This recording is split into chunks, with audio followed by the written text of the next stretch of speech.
ये बंदूक वालों का तो काम है गोली चलाना, तो ये चलाएंगे। हम गाने बजाने वाले हैं, हमारा काम है गीत गाना, तो हम गाएंगे। ना वो हमारे लिए रुकेंगे ना हम उनके लिए रुकेंगे। जब तक हम हैं तब तक स्टेज पर हैं, और जीते जी मर जाएं इससे तो अच्छा है कि हम मर के जिंदा रहें। ये मैच एक डायलॉग नहीं बल्कि पूरा प्लॉट है।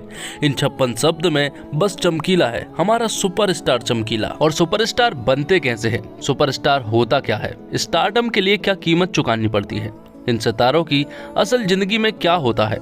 पंजाब की सबसे बड़े कंट्रोवर्शियल और सुपरस्टार सिंगर अमर सिंह चमकीला की कहानी नेटफ्लिक्स पर फिल्म की शक्ल में आई। चमकीला गंदे गाने बनाता था, ऐसा लोग कहते हैं, लेकिन वही लोग छिपकर उसके ये गाने भी सुनते थे, इसलिए वो सुपरस्टार था। लेकिन लोगों को जमाने के सामने तो चमकीला को बुरा भला कहना था, क्योंकि जमाना ऐसा ही होता है। तो आइए दोस्तों, आज हम एक्सप्लेन करने वाले हैं अमर सिंह चमकीला मूवी को। वीडियो शुरू करते हैं, और अगर वीडियो अच्छा लगे तो वीडियो को लाइक जरूर कीजिएगा, और इसी तरह की वीडियोस पाने के लिए आप हमारे इस चैनल को सब्सक्राइब भी कीजिएगा, ताकि आपको इसी तरह के लेटेस्ट और फ्रेश कंटेंट मिलते रहे। तो फिल्म की कहानी शुरू होती है पंजाब के एक छोटे से गांव से, जहां पर की एक शादी में अमर सिंह चमकीला और उसकी पत्नी अमरजोत जो है वो म्यूजिक शो करने वाले थे। थोड़ी देर के बाद दोनों ही यहाँ पर पहुंच जाते हैं, और जैसे ही कार से उतरते हैं यहाँ पर अमरजोत के सर में गोली मार दी जाती है, और देखते ही देखते अमर सिंह चमकीला को भी गोली मारकर उसकी हत्या कर दी जाती है। और आज का समय होता है 8 मार्च 1988 का दिन, जहां सभी के सामने अमर सिंह चमकीला और उसकी पत्नी अमरजोत को सभी के सामने कुछ दंगाइयों ने गोली मार दी थी, जिसके बाद उसके कुछ दोस्तों ने उन्हें वहां से उठाकर ले गए। वो चमकीला और अमरजोत की डेड बॉडी को उसके घर पर ले जाने लगते हैं। सभी का रो रो कर बुरा हाल था, क्योंकि चमकीला जो है वो एक बहुत बड़ा सुपरस्टार था। जिसके बाद हम चमकीला के बेस्ट फ्रेंड टिक्की को देख पाते हैं, जिसका भी रो रो कर बुरा हाल था, और वो सभी को बताता है कि चमकीला को उसने सुपरस्टार बनाया है, वो तो जुराबों में काम किया करता था। तो अब टिक्की कहानी सुनाना शुरू करता है, जिसमें चमकीला उसके पास आता है और वो उससे कहता है कि उसे गीत गाना है, क्योंकि उसे गीत गाना बहुत पसंद है। और टिक्की बहुत अच्छे से जानता है कि जितेंद्र नाम का एक आदमी है जो कि संगीत बनाता है, इसलिए टिक्की चमकीला को उसके पास ले जाता है, जहां पर कि चमकीला उसे गाना गाकर सुनाता है, जो कि काफी अच्छा था, क्योंकि उसके लिरिक्स भी चमकीला ने ही लिखे थे। उसे ये गाना बहुत पसंद आता है। तो अब जितेंद्र यहाँ पर चमकीला को अपने साथ रख लेता है। साथ ही हम देखते हैं कि यहाँ पर चमकीला जितेंद्र को गाने बना बना कर दिया करता था, और यहाँ पर अखाड़े में जाकर जितेंद्र वही गाने गाकर हीरो बन जाया करता था। ऐसा बहुत दिनों तक हुआ, और जितेंद्र भी अब हीरो से कम नहीं था। जिसके बाद एक दिन चंडीगढ़ में 1978 में हम देखते हैं कि बहुत सारी पब्लिक इकट्ठी हुई थी, लेकिन यहाँ पर जितेंद्र गीत गाने के लिए उपस्थित नहीं था। यहाँ पर भीड़ उमड़ रही थी, क्योंकि वो जितेंद्र का गीत सुनना चाहते थे, लेकिन जितेंद्र तो यहाँ पर था ही नहीं, और पब्लिक को किसी तरह से यहाँ पर रोकना था। इसलिए टिक्की कहता है कि ये गाना जो है वो चमकीला गाएगा, क्योंकि चमकीला ही तो जितेंद्र को गाने बना बना कर दिया करता है। तो बॉस यहाँ पर चमकीला से कहते हैं कि तुझे सिर्फ जितेंद्र के आने तक पब्लिक को रोकना है, जिसके बाद तेरी छुट्टी। तो यहाँ पर हम देखते हैं कि सारी पब्लिक जो है वो जितेंद्र का वेट कर रही थी, लेकिन तभी यहाँ पर एंट्री होती है चमकीला की। चमकीला यहाँ पर सभी के सामने आकर गाना गाना शुरू करता है, और यहाँ पर शुरुआत से ही सभी लोग चमकीला के फैन हो जाते हैं, और उसे बहुत ही गौर से सुनने लगते हैं, क्योंकि उसके गाना गाने का अंदाज इतना सुपर था कि सभी लोग खो गए थे। तो चमकीले ने सबका दिल जीत लिया था। थोड़ी देर के बाद यहाँ पर जितेंद्र अपनी कार से आता है, और वो तुरंत ही स्टेज पर आ जाता है। चमकीला पीछा हो जाता है, लेकिन तभी हम देखते हैं कि सारी पब्लिक को अब जितेंद्र नहीं बल्कि चमकीला चाहिए था। जितेंद्र भी हैरान हो गया था कि आखिर चमकीला ने ऐसा कौन सा जादू कर दिया कि पूरी पब्लिक पागल हो गई है। अब अगले दिन चमकीला जब जितेंद्र के पास जाता है, तो वो यहाँ पर सोनिया को देख पाता है, जो कि उसी के साथ काम किया करती थी, और उन्हें मालूम चलता है कि जितेंद्र तो कनाडा भाग गया है। ये देखकर वो पूरी तरह से हैरान थे, और यहाँ पर सोनिया का बॉस जो है वो चमकीला से कहता है कि अब से सोनिया और तू अखाड़े में जाएंगे, क्योंकि तुम दोनों की जोड़ी एकदम हिट है, पब्लिक ने तुम्हें गाते हुए देखा है। जिसके बाद सोनिया और चमकीला जो है वो गाना गाना शुरू कर देते हैं। सभी को उन दोनों की जोड़ी काफी पसंद आ रही थी, और उससे भी ज्यादा लोगों को चमकीला के बोल पसंद आ रहे थे, जिसमें वो अश्लील और गंदे शब्द यूज करता है। जिस वजह से चमकीला अब धीरे धीरे फेमस होने लगा था। तो अब कहानी जो है वो प्रेजेंट में आती है, जहाँ पर कि चमकीला और अमरजोत की डेड बॉडी को घर पर लाया जाता है। थोड़ी देर के बाद यहाँ पर डीएसपी सर आ जाते हैं। तो डीएसपी सर के यहाँ पर आ जाने के बाद हम देखते हैं कि चमकीला के दोस्त भी यहीं पर थे और वो यहाँ पर डीएसपी सर को चमकीला के आगे की कहानी सुनाने लगते हैं। आगे हम देखते हैं फिर से फ्लैशबैक में कहानी जाती है, जहाँ पर कि टिक्की और चमकीला जो है वो सोनिया के बॉस के पास जाते हैं, क्योंकि उन्हें थोड़ी सी प्रॉब्लम हो रही थी। वो इस वजह से क्योंकि सोनिया के बॉस जो है वो उन्हें थोड़ा ही पैसे दिया करते हैं, जबकि सारी मेहनत जो है वो चमकीला करता है, गाने भी वही लिखता है और गीत भी कंपोज वही करता है। इसके बावजूद उसे कम पैसे दिए जा रहे थे, इसलिए सोनिया का बॉस उसे बाहर निकाल देता है। पर यहाँ पर चमकीला ने ठान लिया था कि वो खुद का संगीत बनाएगा, क्योंकि उसे मालूम है कि पब्लिक को क्या चाहिए और उन्हें क्या सुनना है। तो अब चमकीला एक लेडी सिंगर के साथ अखाड़ा करना शुरू करता है और इसी तरह से वो जोड़ी भी पूरी तरह से हिट हो चुकी थी। लेकिन प्रॉब्लम अभी भी थी, क्योंकि लड़कियां ज्यादा दिनों तक नहीं टिक पाती थी। किसी को ऐसा लगता है कि चमकीला का सुर काफी ऊंचा है, किसी को ऐसा लगता है कि उसके अश्लील बोल कुछ ज्यादा ही बुरे हैं। तो इस वजह से चमकीला को अखाड़े में जाने के लिए हर बार नई लड़की ढूंढनी पड़ती है, जिस वजह से उसका सेटअप जो है वो पूरी तरह से तैयार नहीं हो पा रहा था। और फिर कुछ ही दिनों के बाद चमकीला के ऑफिस में एंट्री होती है अमरजीत और उसके पेरेंट्स की। वो यहाँ पर चमकीला के साथ उसे सिंगर के रूप में लाए थे और वो कहते हैं कि 1 महीने पहले वो चेक करेंगे कि वो किस तरह से काम करते हैं, जिसके लिए चमकीला भी मान जाता है और वो यहाँ पर अमरजीत को बताने लगता है कि उन्हें किस तरह से संगीत गाना है। पहले म्यूजिक शो की भी डेट आ चुकी थी। जैसे ही वो वहाँ जाते हैं तो वहाँ पर गोलियां चल जाती है, जिस वजह से भगदड़ मच जाती है और उनका ये म्यूजिक शो रद्द हो जाता है, जिस वजह से यहाँ पर अमरजोत डर जाती है और वो कहती है कि वो इस तरह से गीत नहीं गा सकती है, इसलिए वो अपने घर जा रही है।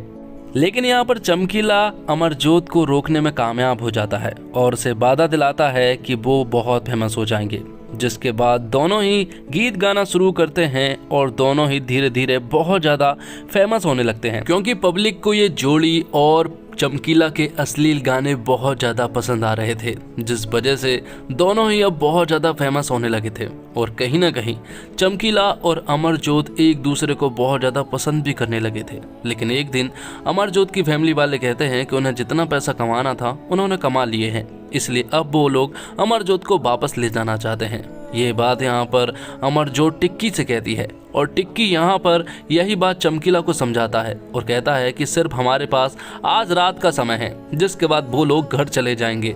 इसलिए रातों रात यहाँ पर चमकीला अमरजोत को अपने साथ भगा ले जाता है और उससे अगले ही दिन शादी कर लेता है, जिसके बारे में उसने किसी को भी नहीं बताया था। शादी करने के बाद दोनों एक दूसरे के साथ रहने लगते हैं और बहुत ज्यादा खुश रहने लगते हैं, क्योंकि वो एक दूसरे को पसंद भी करते थे। तो अब आगे हम देखते हैं कि चमकीला और टिक्की अपने ऑफिस में बैठकर शराब पी रहे होते हैं। तभी वो लोग देखते हैं कि ऑफिस के बाहर ही कुछ लोग थे जो कि आज यहाँ पर चमकीला को मारने कूटने वाले थे। टिक्की को ऐसा लग रहा था कि शायद ये लोग अमरजोत के घर वाले होंगे, लेकिन यहाँ पर चमकीला जो है वो उसे सब कुछ सच बता देता है। वो कहता है कि ये लोग मेरी पहली पत्नी के घर वाले हैं, उसके भाई लोग। ये सुनने के बाद तो टिक्की पूरी तरह से हैरान रह जाता है कि उसने मुझसे ये बात कैसे छुपाई, और अगले दिन सारी पंचायत के सामने चमकीला को सामने आने पड़ता है, क्योंकि अब सभी लोग उसे सजा देना चाहते थे। लेकिन सजा सिर्फ सरपंच देना चाहता है, क्योंकि गाँव के सभी लोग तो चमकीला के भक्त होते हैं।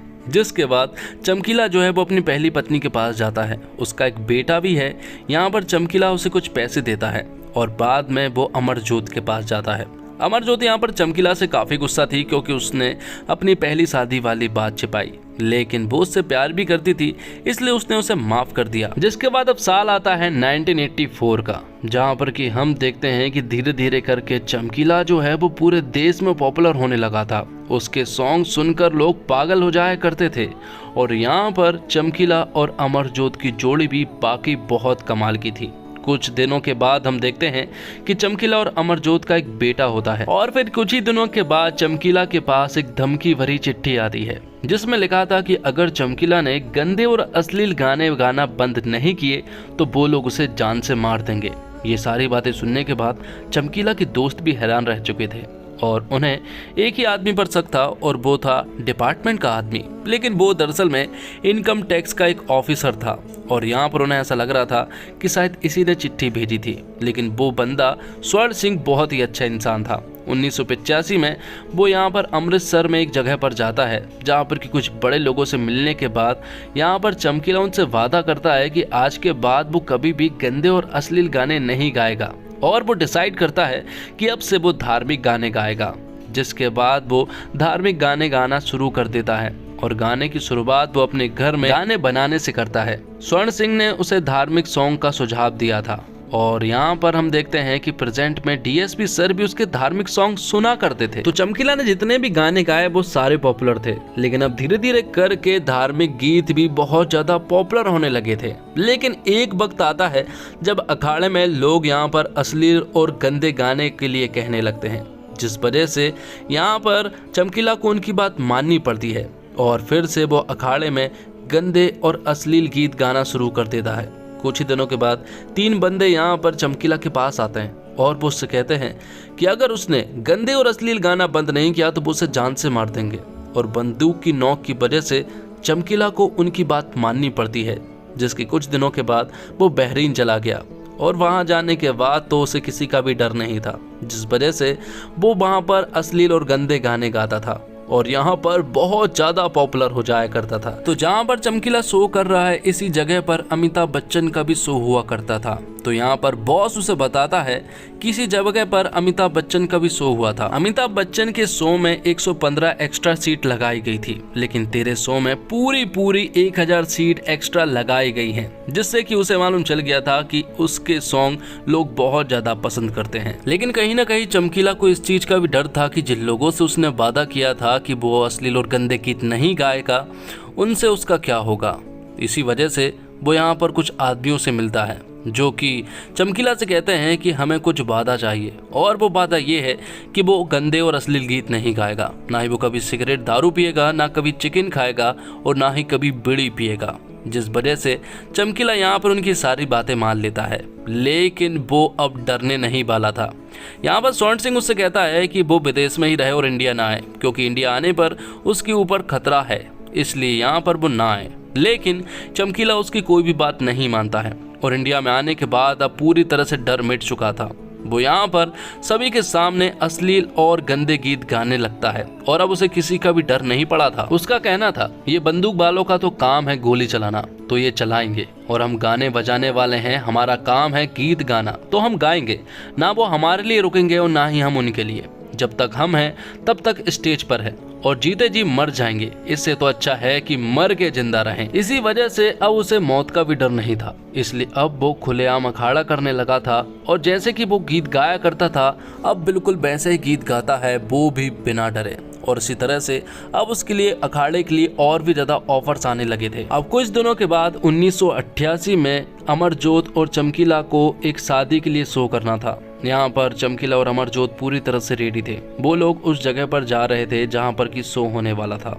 जैसे ही वो लोग वहाँ पहुँचते अचानक से कुछ दंगाई आकर अमरजोत और चमकीला को गोली मार देते हैं और यहाँ पर मौके पर ही उनकी हत्या हो जाती है। जिसके बाद प्रेजेंट के सीन में हम देखते हैं कि चमकीला और अमरजोत की डेड बॉडी को घर लाया गया था। यहाँ पर उनकी फैमिली वाले भी आ चुके थे। सभी लोगों का रो रो कर बुरा हाल था, क्योंकि चमकीला को वो लोग बहुत मानते थे और वो उनकी नज़रों में एक सुपरस्टार था। और कहीं ना कहीं ये सारी स्टोरी सुनने के बाद डीएसपी सर भी चमकीला को मान चुके थे कि भले ही लोग चमकीला से गंदे गाने और अश्लील गाने बनाने के लिए नफरत करते थे, लेकिन चोरी छुपे वो उसके संगीत और गीत सुना करते थे क्योंकि वो उसे पसंद करते थे। तो दोस्तों, ये फिल्म दिल को छूती है। आपको ऐसा लगता है कि आप कोई फिल्म नहीं देख रहे हैं, चमकीला की कहानी देख रहे हैं। फिल्म को इतने सिंपल तरीके से बनाया गया है कि ये सीधे दिल में उतर जाती है। ना कोई तड़क भड़क, ना कोई तामझाम, सिंपल सी कहानी को सिंपल अंदाज में पेश किया गया है। ना कोई बड़े सेट, ना कोई महंगे कॉस्ट्यूम।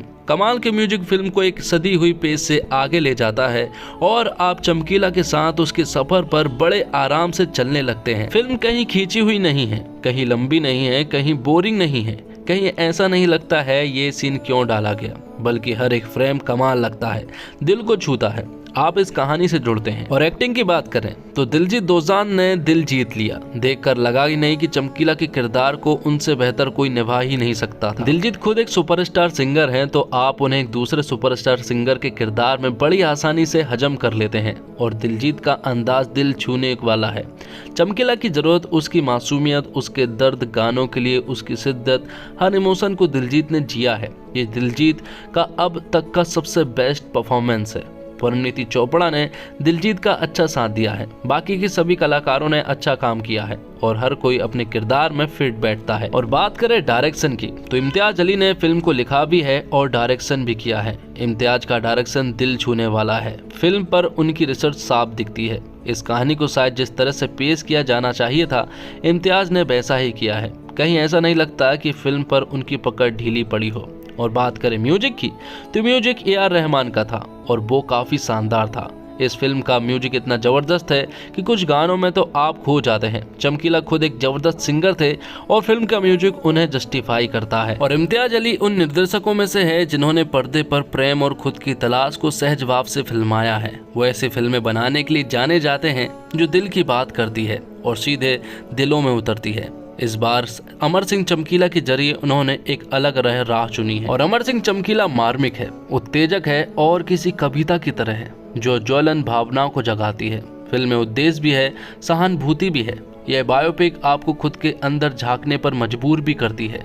फिल्म देखते हुए मन में कई सवाल उठते हैं। मसलन, क्या हम अस्तित्व के गुलाम हैं? क्या कला है? यह कौन तय करता है कि कला के रूप में क्या सही है और क्या गलत है? क्या सम्मान के बिना प्रसिद्धि मायने रखती है? क्या किसी से यह उम्मीद की जानी चाहिए कि वह जीवन भर नफरत और अपमान सहते रहे, वो भी इसलिए कि उसने एक फैसला लिया? और आखिरकार, क्या आप कला को कलाकार से अलग कर सकते हैं? यकीनन हम भी वो आलोचना के अधिकार हैं, लेकिन क्या हमें किसी पर बैन लगाने का भी अधिकार है? और हम सभी इम्तियाज अली की फिल्म के दीवाने हैं, फिर चाहे वह तमाशा में वेद तारा हो, रॉकस्टार का जॉर्डन हो या लव आजकल के जय और मीरा। इम्तियाज की फिल्म के मुख्य भूमिका अक्सर वो है जो समाज के आम सोच से अलग धारणा रखते हैं। कभी कभी उन किरदारों को खुद इसके बारे में जानकारी नहीं होती है। वो अपनी पसंद से विद्रोही नहीं बल्कि आजादी की चाह खुले तौर पर जीने और जिंदगी के उद्देश्य की खोज में जुटे हुए हैं। अमर सिंह चमकीला अपने आप में कोई हीरो नहीं है, ना ही वह समाज का तिरस्कार करता है, बल्कि वह झुकना नहीं चाहता है। अधीन रहने के बजाय वो धमकियों से बचने का विकल्प चुनता है। मनोरंजन के साथ साथ यह फिल्म 80-90 के दशक के बैन कल्चर, धार्मिक कट्टरपंथियों की राजनीति और दमित कामुकता पर भी एक ठोस टिप्पणी करती है। और यह पूरी तरह से दिलजीत दोसांझ की फिल्म है। वह एक बेहतरीन सिंगर तो है ही, फिल्म में उन्होंने अपने एक्टिंग करियर का अब तक का बेस्ट दिया है। वह पर्दे पर विनम्रता, हताशा और गुस्से जैसे भाव को शानदार ढंग से निकालते हैं। हालांकि यह उम्मीद करना बेमानी है कि परिणीति चोपड़ा भी फिल्म में दिलजीत की गायिका की बराबरी करेगी, लेकिन पर्दे पर उनकी मौजूदगी अच्छी है। हाँ, दिलजीत की तुलना में कई महत्वपूर्ण और जरूरी सीन्स में फीकी पड़ जाती है। अमर सिंह चमकीला फिल्म का कैमरा वर्क विशेष रूप से ध्यान खींचता है, खासकर नरम कलजा में जहां लड़कियां सीधे कैमरे से बात करती है। यह फिल्म खत्म होने के बाद भी आपके साथ बने रहती है। वन लाइनर्स चेहरे पर मुस्कान बिखेरते हैं। और इसी के साथ ये एक्सप्लेनेशन यहीं पर खत्म होता है। तो दोस्तों, उम्मीद करता हूँ आपको वीडियो पसंद आई होगी। वीडियो अगर अच्छा लगा हो तो वीडियो को लाइक जरूर कीजिएगा। इसी तरह के वीडियोस पाने के लिए आप हमारे चैनल को सब्सक्राइब भी कीजिएगा, ताकि आपको इसी तरह के लेटेस्ट और फ्रेश कंटेंट मिलते रहे। मिलते हैं एक और कमाल की वीडियो के साथ, तब तक के लिए आप हमारे चैनल के साथ बने रहिए। धन्यवाद। जय हिंद, जय भारत, जय श्री राम।